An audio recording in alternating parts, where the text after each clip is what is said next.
علی بھائی اگلا سوال ہے، مجلس نمبر 111 میں آپ نے صحیح مسلم شریف کے مقدمے کو بیان کر کے اور اس کی بڑی ہی جاندار ایکسپلینیشن کر کے امت محمدیہ صلی اللہ علیہ وآلہ وسلم پر بڑا ہی احسان فرمایا ہے، جس کی جزا صرف اللہ ہی دے سکتا ہے، جزاک اللہ خیرہ۔ پوچھنا یہ ہے کہ آپ نے اسی ویڈیو میں فرمایا کہ امام مسلم رحمہ اللہ تعالیٰ خود بھی امام بخاری رحمہ اللہ تعالیٰ کے اسٹوڈنٹ تھے، تو پھر کیا وجہ ہے کہ پوری صحیح مسلم میں کوئی ایک حدیث بھی ایسی نہیں جو امام مسلم رحمہ اللہ تعالیٰ نے امام بخاری رحمہ اللہ تعالیٰ سے نقل کی ہو؟ اس کے پیچھے ایک ٹیکنیکل ریزن ہے جی،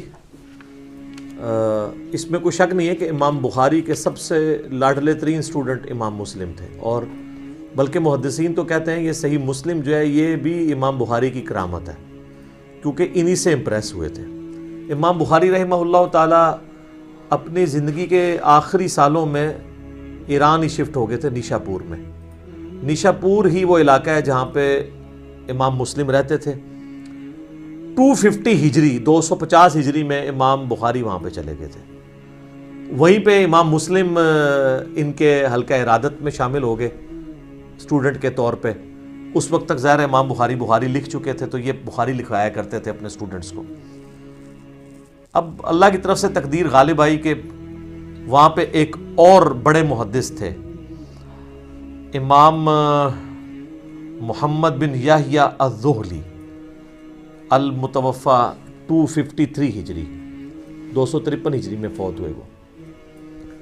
وہ امام بخاری المتوفی 256 ہجری اور امام مسلم المتوفی 261 ہجری کے مشترکہ استاد تھے۔ انہوں نے ہی سرمنی ارینج کی جب امام بخاری آئے کہ جی ان کو ویلکم کہا جائے۔ اس وقت یہ ہوتا تھا جب محدث آتے تھے لوگ پھر ان سے حدیثیں سنتے تھے، جس طرح آج کل کو بڑا سنگر آتا ہے تو پوری پبلک اکٹھی ہوتی ہے۔ اچھا، اور امام زولی نے اپنے شاگردوں کو سختی سے منع کیا کہ آپ نے امام بخاری سے خلق قرآن کا مسئلہ نہیں ڈسکس کرنا۔ اچھا، یہ جو میں واقعہ کو بتا رہا ہوں یہ تمام اسماء و رجال کی کتابوں میں تواتر سے نقل ہوا ہے۔ اسماء و رجال کے حوالے سے بھی لوگ پوچھتے رہتے ہیں، یعنی یہ جو حدیث کے راوی ہیں ان کے حالات زندگی، اس علم کو جو ڈیوائز کیا کہ اسماء الرجال، رجال رجل مرد کو کہتے ہیں، اسماء ان کے نام۔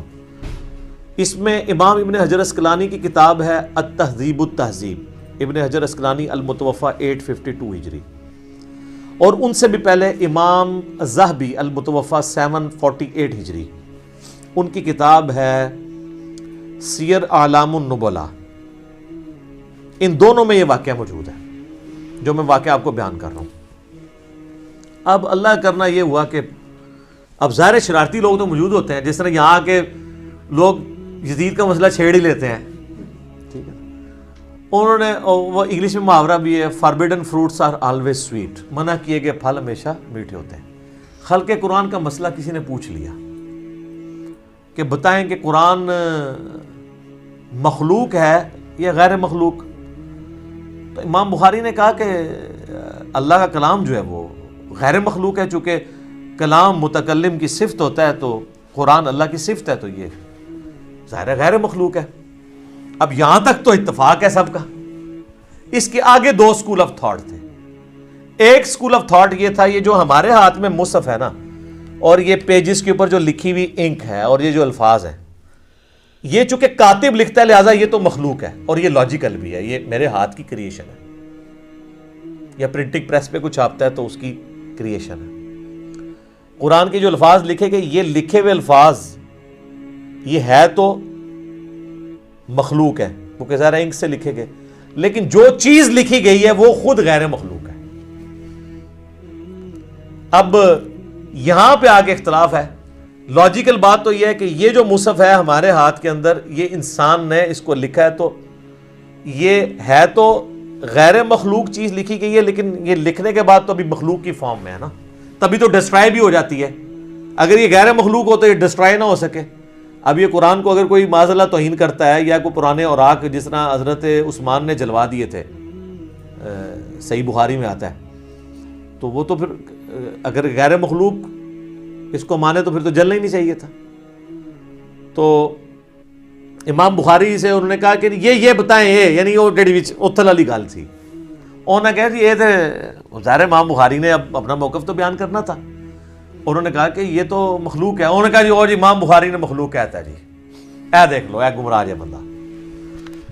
اب وہ پورا مجمع ظاہر ہے امام بخاری کے خلاف ہو گیا, حتیٰ کہ ان کو وہ شہر, حالانکہ وہ اس نیت سے گئے تھے کہ میں باقی زندگی وہیں پہ گزارنی ہے. اب وہ ان کے استاد صاحب بھی آ گئے, انہوں نے جناب اناؤنسمنٹ کرا دی. انہوں نے کہا اب وہ کیوں یہ کر رہے تھے, وہ احمد بن حنبل کے شاگرد تھے, المتوفا 241 ہجری. چونکہ احمد بن حنبل نے مارے کھائی ہوئی تھی خلق قرآن کے مسئلے میں, خلیفہ عباسی معتصم باللہ کی. اب جو بندہ قربانیاں دیتا ہے نا, تو اس کے ساتھ جو لوگ وابستہ ہوتے ہیں نا, ان کی عقیدت بھی آخری درجے کی ہوتی ہے. وہ کوئی غلط بات بھی کرے نا تو وہ اس کو بھی آن کرتے, کہتا ہے جی اتنی ان کی قربانیاں ہیں دین کے لیے. جیسا کہتے ہیں نا جناب, جس طرح ہم جب کوئی پرائم منسٹر کی غلطی ہائی لائٹ کرتے ہیں, وہ کہتے ہیں نہیں بندہ ایماندار ہے. ہم کہتے ہیں یار ایماندار ہے, مان لیا ہے, ہم سٹامپ پیپر پہ لکھ کے دیتے ہیں ہم ایماندار مانتے ہیں, لیکن مطلب حکومت میں یہ کمزوریاں آ رہی ہیں. تو وہ وہاں پہ بھی نا وہ نہیں جی خدمات ہیں, خدمات ہے تو ان جو غلط کہہ رہے ہیں وہ بھی بننا ہے, یا انہوں نے نہیں کہا چونکہ اس مسئلے میں غلوف کیا تو ان کے نام پہ غلط چیز منسوب کر دی جائے. انہوں نے کہا جی بھائی جی گل یہ ہے کہ بھئی جو بندہ بھی امام بخاری کے اس عقیدے پہ ہے نا, تو امام زولی نے کہا کہ میری مجلس سے وہ اٹھ جائے. تو سب سے پہلے امام مسلم اٹھے, امام بخاری تو خیر اٹھ ہی گئے اور نکل گئے. یعنی انہوں نے یہ کہا کہ میں ایگری نہیں کرتا ہوں. یہ ایٹیچیوڈ تھا امام زہلی کا. اور دوسری طرف امام زولی کا نام اگر ہم آپ کو بتائیں تو آپ کو پتہ ہے ان کو کوئی جانتا بھی نہیں ہے. ایون اگر آپ ویکیپیڈیا پہ بھی جا کے لکھیں نا امام بخاری امام مسلم, تو آپ کو سینکڑوں صفحے ملیں گے. اس بندے کا آپ نام بھی لکھیں نا تو اس بندے کے نام کے ساتھ بھی آپ کو کچھ نہیں ملے گا. یہ میں آپ کو بتا رہا ہوں کہ کوئی شخص اگر اختلاف رائے کرتا ہے تو کسی کی خدمات کو ختم نہیں کر سکتا دنیا سے. اب جب انہوں نے یہ ان کے ساتھ ایکٹیویٹی پرفارم کی, اور امام بخاری کی للائیت دیکھیں, 43 احادیث صحیح بخاری میں امام زولی سے انہوں نے لی ہیں اس کے باوجود. لیکن امام مسلم نے کہا میں نے زولی سے کوئی حدیث نہیں لینی. اور پھر ساتھ انصاف کیا انہوں نے, امام بخاری سے کہا کہ آپ میرے استاد ہیں, وہ بھی میرے استاد ہیں, میرا انصاف یہ کہ میں نے زولی سے تو کوئی حدیث نہیں لینی, آپ سے بھی کوئی نہیں لوں گا, تاکہ بیلنس ہو جائے. لیکن امام بخاری کی للائیت دیکھیں, انہوں نے اپنے اسی استاد سے 43 احادیث صحیح بخاری میں لی ہیں, اگرچہ کہ اس استاد کی وجہ سے امام بخاری کو زندگی میں پھر سکون نہیں ملا. یہاں سے بخارا گئے تو پھر وہاں پہ بھی پہنچ گئے وہ لوگ, انہوں نے کہا کہ یہ تو گمراہ ہو گیا ہے, اور جس طرف جاتے تھے نا وہ کہتے تھے آپ نے ہمارے شہر میں نہیں آنا, آپ تو بدعقیدہ ہو چکے ہیں. حتیٰ کہ امام بخاری نے پھر دعا کی کہ اللہ اگر میری زندگی میں اب کوئی خیر باقی نہیں ہے تو مجھے اب تو دنیا سے اٹھا لے. حالانکہ بخاری مسلم میں حدیث ہے کہ کوئی موت کی دعا نہ کرے. وہ موت کی دعا اس طرح کی کہ موت مانگنا حرام ہے, لیکن اس طرح اگر کوئی دعا کرتا ہے نا کہ اللہ اب کوئی خیر باقی نہیں ہے تو مجھے عزت کے ساتھ موت دے دے, یہ بالکل جائز ہے. تو اپنی زندگی میں انہوں نے برا وقت دیکھا ہے, اپنے آخری, یعنی جو پنجابی کہتے ہیں نا خیر چنگی نہیں ہوئی, لیکن سر دنیا آج بخاری بخاری کرتی ہے. زولی کو کوئی جانتا بھی نہیں ہے. زولی کا ذکر اسی طریقے سے ہوتا ہے کہ یار یہ بخاری کا ایک استاد تھا, اس نے ان کو مجلس سے نکالا تھا. بہرحال اس شر میں سے خیر یہ نکلا کہ امام مسلم نے انڈیپینڈنٹ سند سے نبی علیہ السلام سے احادیث لی, ورنہ انہوں نے اکثر احادیث بخاری سے لے لینی تھی. جیسے کہ امام بخاری کے شاگرد ہیں امام ابن خزیمہ, اس کے بعد ان کے آگے سے شاگرد ہیں امام ابن حبان. اب ابن خزیمہ اگر حدیثیں لے کے آتے ہیں تو بخاری سے لے کے آتے ہیں, تو آپ کو مسلم شریف میں کئی حدیثیں امام بخاری سے ملنی تھی. پھر تو لوگوں نے کہنا تھا یہ تو چین تو وہی ہے, بتانے والا تو بیچ میں امام بخاری ہے. لیکن آج یہ ہے کہ الحمدللہ امام مسلم کی اپنی سند نبی علیہ السلام تک جاتی ہے الگ سے, جس میں بخاری نہیں آتے, اور بخاری کی الگ سے جاتی ہے جس میں امام مسلم تو ظاہر نہیں آئیں گے, وہ اسٹوڈنٹ ہیں. اس کے باوجود آلموسٹ 50% احادیث دونوں میں کامن ہے. 1906 احادیث بخاری مسلم میں کامن ہے. جو الگ سے عرب سکولر نے کتاب لکھی ہے اللؤلؤ والمرجان, جو قرآن میں ہے نا 2 موتی ہیں, تو انہوں نے کہا ایک موتی بخاری ایک مسلم, وہ ایک جگہ جمع کر دی انہوں نے. اردو میں بھی اس کی ٹرانسلیشن ہو کے آ چکی ہے, اور ویسے اگر آپ کنٹینیوس نمبرنگ دیکھیں تو بخاری میں 7563 احادیث ہیں اور مسلم میں بھی 7563 ہیں. یہ انہوں نے آنر کیا, دونوں کی نمبرنگ اس طرح ایڈجسٹ کی برابر ہے. اور اس میں تکرار اگر نکال دینا جو ریپیٹیشن ہے تو بخاری میں آلموسٹ 4000 ہیں, مسلم میں بھی 4000 ہیں, تو 4000 ہیں اور دونوں میں کامن آلموسٹ 1906. 50% احادیث آلموسٹ کامن ہے. تو قرآن میں بھی آیا نا معاملے کے لیے 2 گواہوں کی ضرورت ہے, تو اللہ تعالیٰ نے 2 گواہ دے دیا انڈیپینڈنٹ سورس ہے. یہ اس شر میں سے خیر نکلا ہے, اللہ کی خفیہ تدبیر تھی, یہ ہونا تھا. بہرحال اس سے کئی ایک چیزیں آپ کو پتہ چلی کہ امام بخاری کتنے اعلیٰ اخلاق کے مالک تھے کہ اسی استاد سے حدیثیں لیں. امام مسلم کتنی احتیاط کرنے والے تھے کہ انہوں نے کہا میں نے اگر ایک استاد سے اختلاف کیا, دوسرے سے ایک مسئلے میں اختلاف ہوا ہے نا, انہوں نے اس استاد کو 0 سے ملٹیپلائی نہیں کیا. عزت اسی کی عزت کی وجہ سے بخاری سے بھی حدیثیں نہیں لی. یہ نہیں کہا کہ گمراہ کہہ دیا. اعلیٰ ظرفی کا مظاہرہ کیا امام بخاری نے, امام مسلم نے بھی.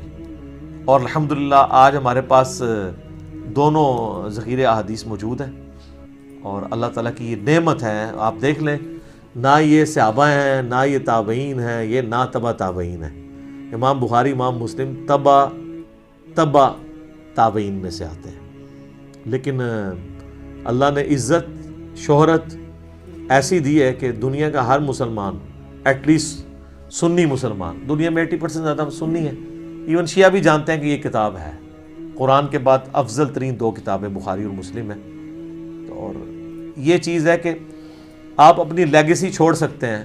آپ صحابی نہیں بھی ہیں, اگر آپ دین کے لیے تڑپ شو کرتے ہیں, اللہ تعالیٰ آپ کو اٹھا سکتا ہے. اور آج دیکھیں ان کا نام زندہ ہے. اس واقعے کی کلیریفیکیشن اس لیے بھی ضروری میں سمجھتا تھا, اس لیے میں نے یہ سوال انٹرٹین کیا. یہ سوال مختلف فارم میں ہمارے پاس آیا.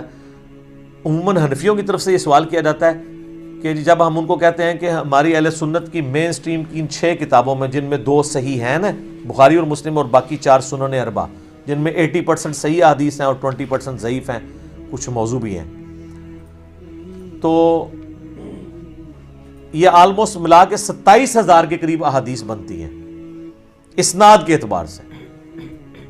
ویسے تو آپ کریں گے تو 6-7 ہزار ہی بنے گی ساروں کی, اگر اسکروٹنگ کر لیں گے, اس سے زیادہ نہیں بنتی.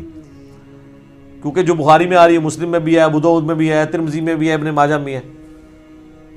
کسی ایک حدیث میں بھی امام بخاری, امام مسلم ہو, امام ترمذی ہو, ابو داؤد ہو, نسائی ہو, ابن ماجہ ہو, انہوں نے امام حنیفہ سے کوئی حدیث نہیں لی ہے. یہ کہتے ہیں نا امام حنیفہ ان سے بھی پہلے تھے.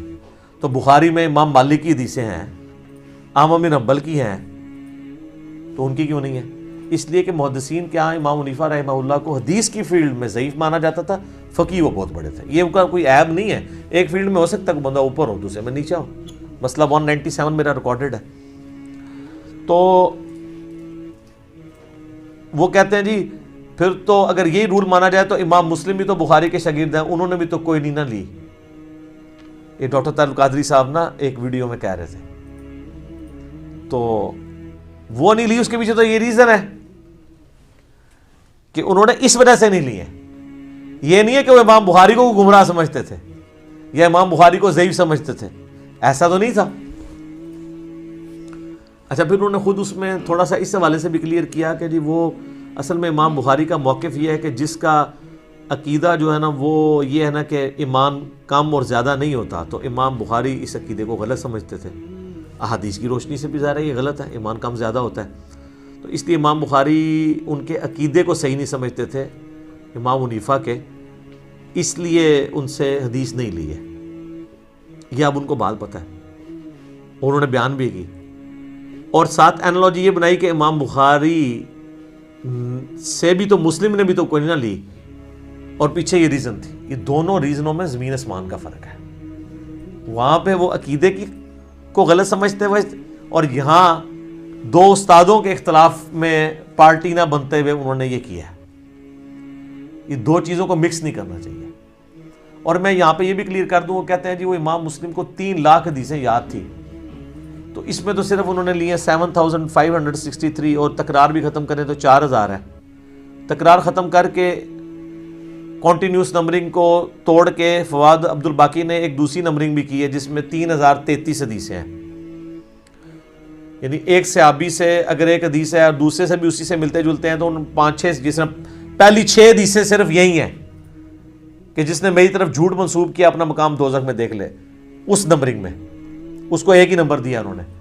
حضرت علی سے بھی ہے، حضرت ابو ہریرہ سے بھی، حضرت انس بن مالک سے بھی، حضرت مغیرہ بن شعبہ سے بھی، حضرت جابر بن عبداللہ سے بھی، حضرت جو ہے وہ عبداللہ ابن عباس سے بھی. لیکن کانٹینیوس نمبرنگ میں یہ 6 نمبر چلیں گے. ڈسکنٹینیوس میں جو فواد عبد الباقی نے کی ہے وہ انہوں نے اس کو ایک ہی نمبر دیا ہے. اس وجہ سے وہ نمبرنگ کا اختلاف. اسلام 360 میں ہم نے بہرحال کانٹینیوس نمبرنگ ڈلوا دی ہوئی ہے بہت پہلے ہی، میں نے کہا کہ تاکہ آسانی ہو جائے. اور میں ضمناً بتا دوں بخاری شریف کے جو چیپٹرز مسنگ تھے نا وہ بھی ڈال دیے انہوں نے، آپ چیک کر سکتے ہیں. اب رمضان آنے والا ہے نا تو آپ نے جا کے بخاری شریف میں نے بتایا تھا 692 نمبر حدیث کی ہیڈنگ میں امام بخاری نے لکھا ہے کہ سیدہ عائشہ کا غلام تھا زکوان جو مصحف ہاتھ میں پکڑ کے انہیں قیام اللیل کرواتا تھا، اور اس کی پوری سند جو ہے وہ سنن کبریٰ البیہقی میں اور مصنف عبدالرزاق میں ہے. تو پہلے جب میں بتاتا تھا اسلام 360 میں 692 کی ہیڈنگ میں جائیں گے، ہیڈنگ میں غائب تھا، وہ ہیڈنگ انہوں نے ڈالی نہیں تھی، وہ اب ٹائپ کر کے ڈلوا دیا انہوں نے. یہ مسئلہ حل ہو گیا. میری زید بھائی سے پچھلے ویک بات ہوئی تھی، میں نے ان کو کہا یہ مسئلہ بنا ہے تو کہتے ہیں میں نے کروا دیا ہوا ہے، کیونکہ لوگ اس کو نیگیٹیولی دیکھ رہے تھے کہ انہوں نے بخاری میں سے چیزیں نکال دی ہیں. تو میں نے کہا وہ کسی درجے تک ٹھیک ہی دیکھ رہے تھے، آپ نے کیوں نکالی ہیں اس طرح؟ اگرچہ آپ نے، وہ کہتے ہیں میں تو ہیڈنگ سمجھ رہا تھا چونکہ اس کی نمبرنگ نہیں تھی، لیکن میں نے کہا امام بخاری کا فہم ہے وہ تو آپ نے بتانا ہے. تو یہ کہتے ہیں 3 لاکھ حدیثیں، وہ 3 لاکھ اسناد ہیں یار. قرآن کی آیات آلموسٹ 6,500 ہیں، 6,666 نہیں ہے سر، وہ بھی کہانی جائے نا. تو حدیثیں کیسے 3 لاکھ 6 لاکھ ہو سکتی ہیں نبی علیہ السلام کی زندگی میں؟ آپ کی عمر نو تھی کہ آپ نے 6 لاکھ حدیثیں بیان کرنی تھی؟ ٹوٹل احادیث جو ہے نا نبی علیہ السلام کی 10,000 سے زیادہ نہیں ہے، ساری کتابوں کی بھی جمع کر لیں. ویسے تو آپ کہیں گے 27,000 تو ادھر پڑھی ہوئی ہے اور مشکات کی بھی 6,000 ڈال لیں، تو مشکات میں بھی اسی میں سے ہی ہے نا. اگر یہ حدیث ہے کہ میری طرف جھوٹ منسوب کیا تو اپنا مقام دوزخ میں دیکھ لو، تو یہ بخاری میں بھی ہے، مسلم میں بھی ہے، ابو داؤد میں بھی ہے، ترمذی میں بھی ہے، نسائی میں بھی ہے، ابن ماجہ میں بھی ہے، اور مشکات میں بھی ہے. مشکات تو خیر اسی کے نوٹس ہیں. 7 جگہ پہ ایک حدیث ہے تو اس کو 7 دفعہ تو نہیں گنا جائے گا، 1 دفعہ. اور اس ایک حدیث کے بھی امام بخاری کئی ایک طرق لے کے آئے ہیں بخاری میں، اور ہر ایک کو علیحدہ نمبر دیا گیا بعد میں. امام بخاری مسلم نے تو نمبرنگ نہیں کی تھی، نمبرنگ تو ابھی 40-50 سال پہلے ہوئی ہے سٹینڈرائز، تاکہ آسانی کے ساتھ ڈھونڈا جا سکے. تو اب وہ آپ یہ کہیں گے کہ جناب یہ 7 حدیثیں ہوگی، ایک ہے. اس کو آپ یوں سمجھیں کہ ایک صحابی نے نبی علیہ السلام سے حدیث سنی، اس نے 10 تابعین کو سکھائی. حدیث 1 اسناد 10، ہر تابعی نے 10 تبع تابعین کو سنائی. ایک حدیث 100 اسناد.